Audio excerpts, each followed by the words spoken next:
La sieste pour l'enfant, c'est un élément qui est très important. D'abord, c'est un besoin qui est biologique, l'enfant a besoin de dormir, mais pour bien se développer, il a besoin également d'être en forme, d'être reposé, et c'est ce qui lui permet de pouvoir continuer sa journée.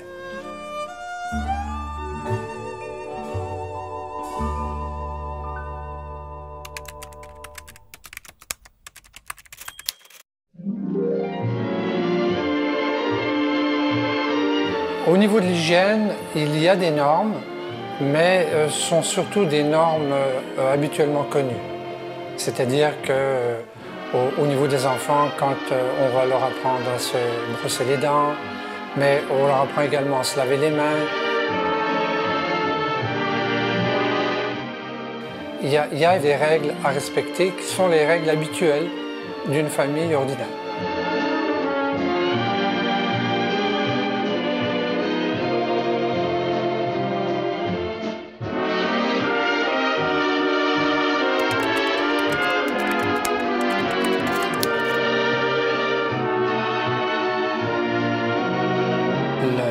La manière de procéder n'est pas d'exclure l'enfant, soit parce qu'il est déjà dans le service, soit parce qu'il arrive le matin. C'est plutôt sa capacité à fonctionner avec les autres. Si l'enfant est toujours somnolent et obligé d'être couché, le parent devra revenir le chercher. Mais sinon, s'il peut fonctionner normalement avec les autres enfants, il va pouvoir rester dans le service. Mais il y a bien entendu des circonstances. Si l'enfant a une maladie contagieuse, le parent devra le garder jusqu'à ce qu'il ne soit plus contagieux.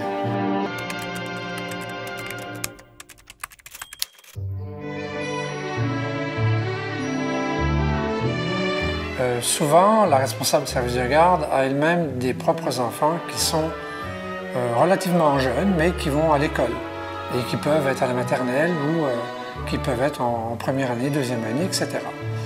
Et c'est toujours très intéressant de voir l'arrivée de ces enfants-là dans le service de garde parce que les plus jeunes adorent la compagnie des plus âgés, de ceux qui sont à l'école. Pour eux, c'est vraiment un modèle. Ils savent qu'un jour, ils vont aller à l'école et vraiment, ils les reçoivent comme des rois.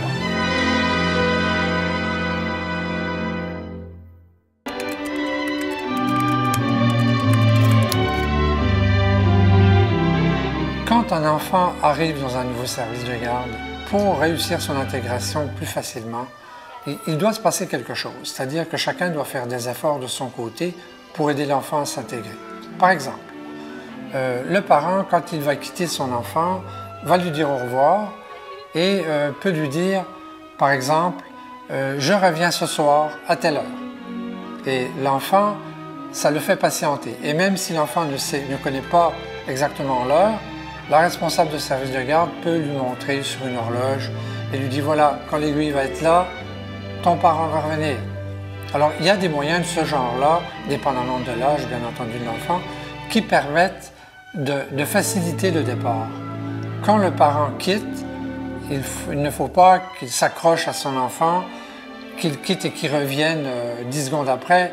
Il faut qu'il y ait une cohérence finalement entre ce qu'il fait et ce que fait la responsable.